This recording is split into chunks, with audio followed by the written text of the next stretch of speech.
Last week the BBC broadcast Prince Philip, the royal family remembers trademark, which saw members of the firm pay tribute to the Duke of Edinburgh, who died on April 9.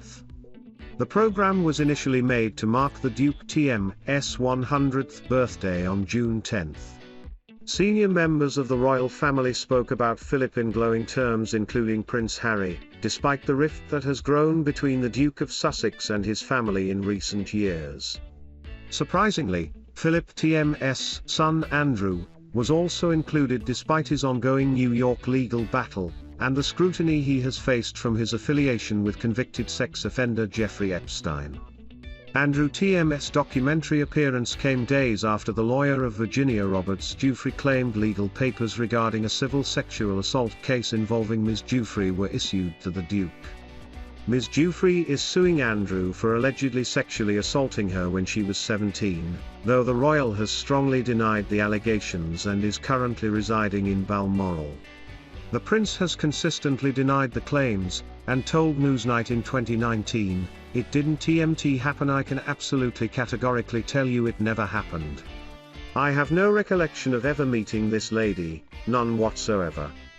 Pod Save the Queen is hosted by Anne Gripper and features Daily Mirror royal editor Russell Myers. Mr. Myers claimed that Prince Andrew was pompous as ever in the BBC documentary commemorating Philip. He said, "Andrew pops up, being pompous as ever. Everyone was really quite heartfelt. I think William always carries himself well, Harry came across well." He added, "Andrew TM's only contribution really was I remember being in the castle, or the palace trademark. Everything was dropped in too. Remember ITMM a prince trademark basically." In the documentary Andrew spoke about the impact of Prince Philip on the Duke of York TM's daughters, Princess Beatrice and Princess Eugenie. He said, "My children had the most amazing relationship with their grandfather." He then recounted his own memories of the Duke, adding, "My earliest memories of my father was him reading stories to us here at the castle. He taught us how to swim, he taught us how to play badminton, he taught us all sorts of sports." In another segment Andrew discussed how organized his father TM's personal study was, by making the unconventional comparison to the bridge of a ship. He said, "His study was rather like a bridge of a ship, because the bridge is very well organized in the sense that everything is in reach. We all do the same things are arranged around you, but he did it in a more exacting way than you or I would do it." He appeared in public for the first time since outside a church service in Windsor in the wake of his father TM's death. He told reporters that Philip TM's death was a terrible loss and that the family were rallying around the Queen. To subscribe to Pod Save the Queen, go to your normal podcast provider. Princess Charlene, 43, posted the video to her Instagram account, timed to coincide with the Monte Carlo Gala for Planetary Health, and offered her support for the event. The video appears to have raised more questions than it answered, however, with the royal now absent from Monaco for more than 5 months amid mysterious health problems. The video starts with text, saying, "Wishing Prince Albert II of Monaco Foundation, sick, and Princess Charles in Monaco Foundation for the evening's fundraiser, a successful and magical moment. With all our gratitude, HSH Princess Charlene de Monaco." The next frame shows Charlene's head, bejeweled in a tiara, appearing to emerge from water. The caption then reads, "As I was born of the ocean, so the ocean was born of me. I present to you a piece of both." The image was taken by photographer Vanessa von Zitzewitz and published for the fundraising project, but is undated and believed to have been shot when Princess Charlene was still in Monaco.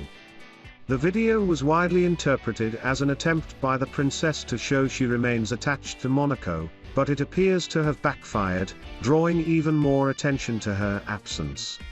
The Figaro newspaper called the message enigmatic, while Elle magazine said it was mysterious and The Times said it raised concerns.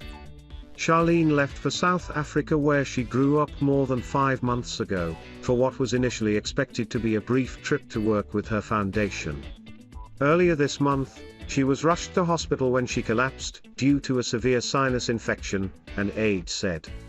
The princess was said to be in a stable condition after the incident, but the hospital would not confirm the details of her treatment for confidential reasons. However, the mystery surrounding the situation has led to rampant speculation that her marriage was breaking down, and she would not be returning to Monaco. Charlene was last seen in Monaco in January, with many speculating the Monégasque royals were splitting up.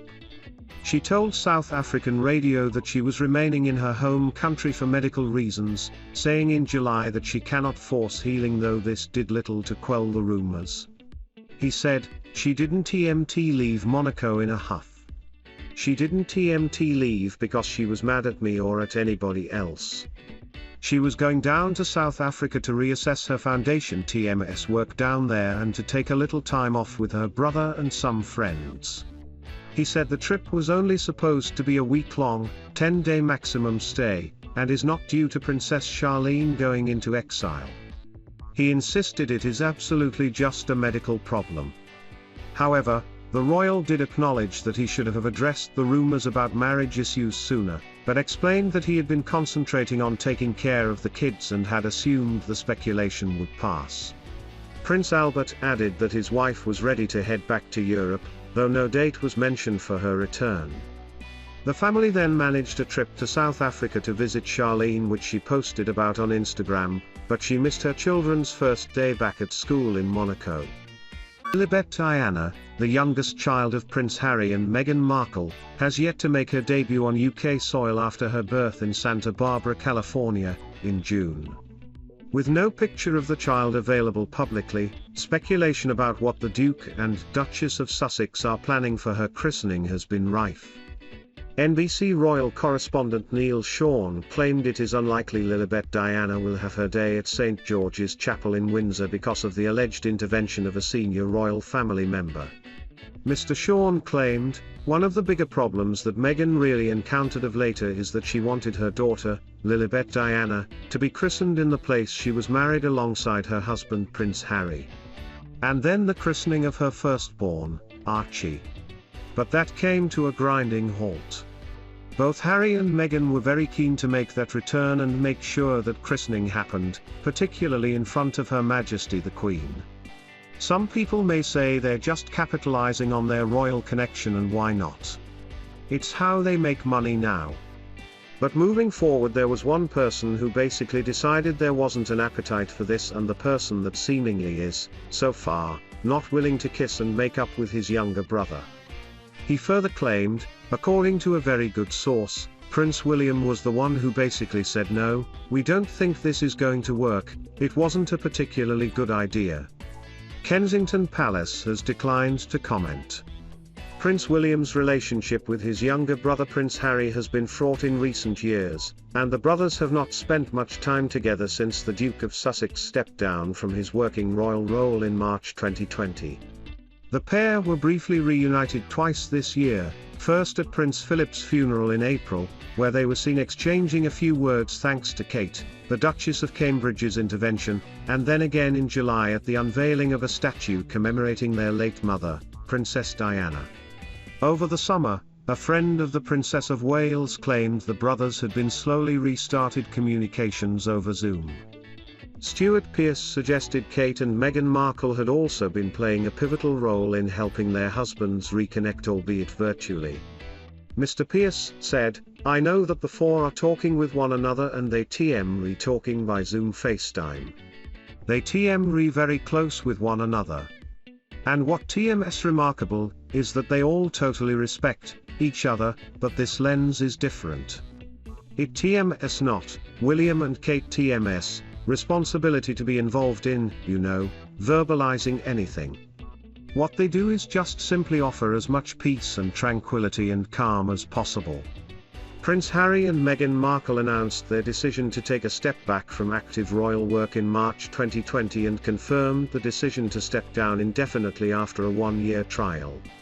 The couple shortly set up home in Canada following a 6-week break from royal duty in the autumn of 2019, which they said they would use to spend time with their then 6-month-old son Archie Harrison. The Duke and Duchess of Sussex later relocated to California before international travel was shut down because of the coronavirus pandemic. Neither Meghan Markle nor her son have returned to the UK since, and Lilibet Diana has yet to be introduced to members of the royal family in person.